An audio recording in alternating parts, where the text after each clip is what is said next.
saya ada parfum di sini. Parfum ini adalah salah satu contoh dari campuran. Ini bisa kamu temui sehari-hari di rumah gitu ya. Kamu juga mungkin sering pakai parfum agar wangi.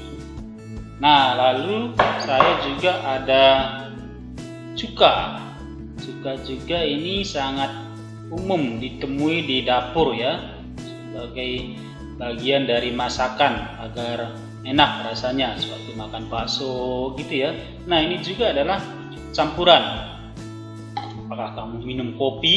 Kopi juga itu bisa dikatakan campuran. Teh bahkan, nah itu campuran. Ada sangat banyak campuran di sekitar kita.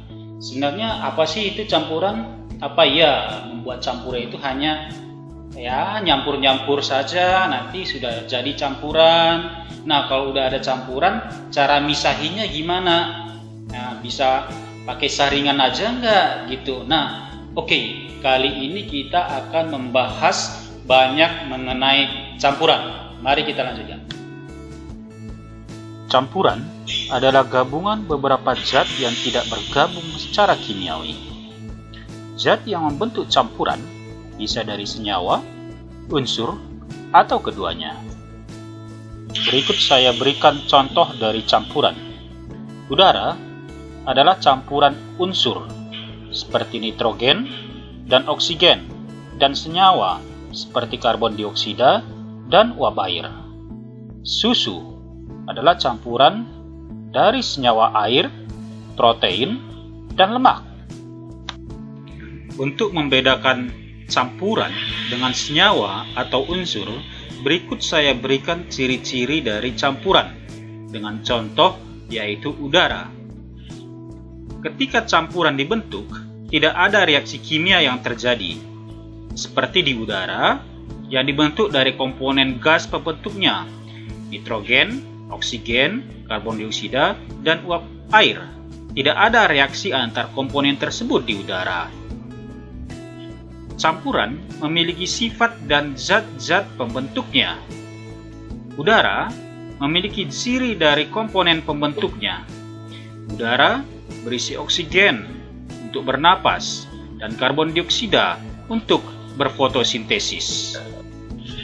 Campuran dapat dipisahkan dengan metode fisika, yaitu tanpa melibatkan reaksi kimia. Udara dapat dipisahkan dengan destilasi bertingkat.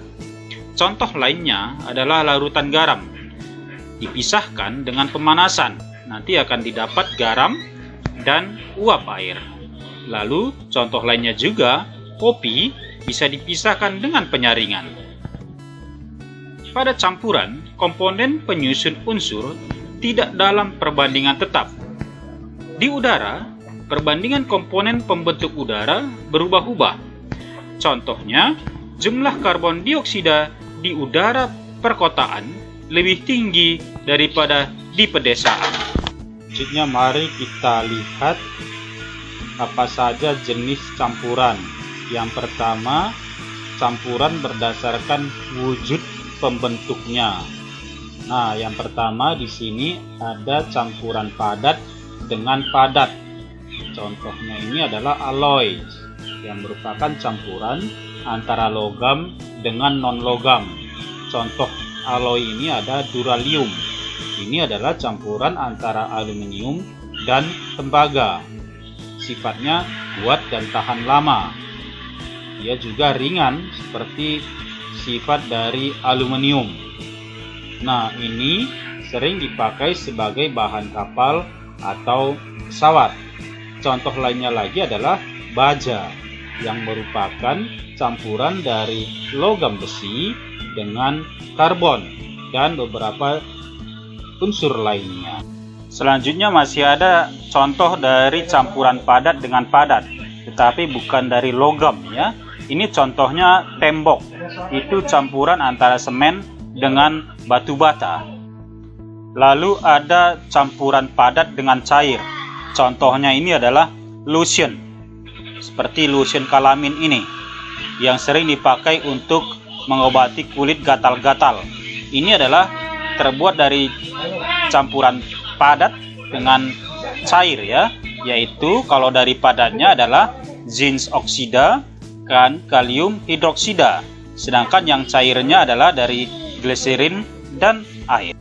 Contoh campuran padat dengan cair lainnya adalah cendol. Nah, ini sering kita minum. Ini cendol ini terbuat dari gula dan tepung yang merupakan padat, dan air dan santan yang merupakan cair. Kemudian ada campuran cair dengan cair. Contohnya minuman beralkohol yang dibuat dari etanol dan biang bau dan air. Lalu ada juga cuka yang dibuat dari cairan asam etanoik dan air. Campuran antara cair dengan gas.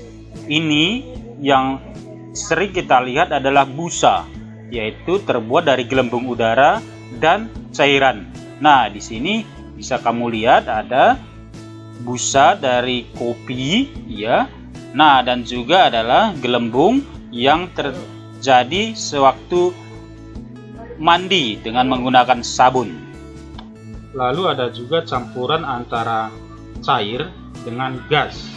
Contohnya adalah minum bersoda yang berisi karbon dioksida yang dilarutkan ke dalam larutan minuman. Satu lagi adalah campuran antara gas dengan gas. Contohnya adalah udara yang merupakan campuran dari berbagai jenis gas. Ada oksigen, ada karbon dioksida, ada metana, dan lain-lainnya. Tadi kita sudah membahas campuran berdasarkan wujud pembentuknya. Nah, sekarang mari kita bahas campuran berdasarkan jenisnya. Ada campuran homogen namanya. Ini adalah campuran dari dua atau lebih jenis unsur dan atau senyawa tanpa terlihat lagi batas zat pembentuknya. Contohnya di sini ada parfum ya. Kita tidak bisa membedakan lagi yang mana air, yang mana alkohol, yang mana biang parfum seperti itu karena sudah terlarut dengan sempurna. Contoh lainnya lagi adalah larutan gula. Waktu kita melarutkan gula di dalam air, kita tidak bisa lagi membedakan yang mana gula dan yang mana air. Nah, itu disebut dengan campuran homogen. Lalu ada campuran heterogen. Ini adalah campuran yang terbentuk dari dua atau lebih jenis unsur dan atau senyawa yang masih terlihat batas antara zat pembentuknya. Campuran heterogen sendiri bisa dibedakan menjadi suspensi, yaitu campuran yang dapat mengendap, dan koloid yang campurannya tidak dapat mengendap lagi. Contoh dari suspensi adalah kopi. Nah, larutan kopi itu masih bisa mengendap di bawah gelas. Nah, kalau sabun itu tidak bisa mengendap lagi. Nah, ini perbedaan antara suspensi dan koloid. Sampai di sini kita sudah membahas mengenai campuran. Semoga kalian bisa mengerti dengan baik. Kita akan lanjutkan dengan pembahasan yang lainnya.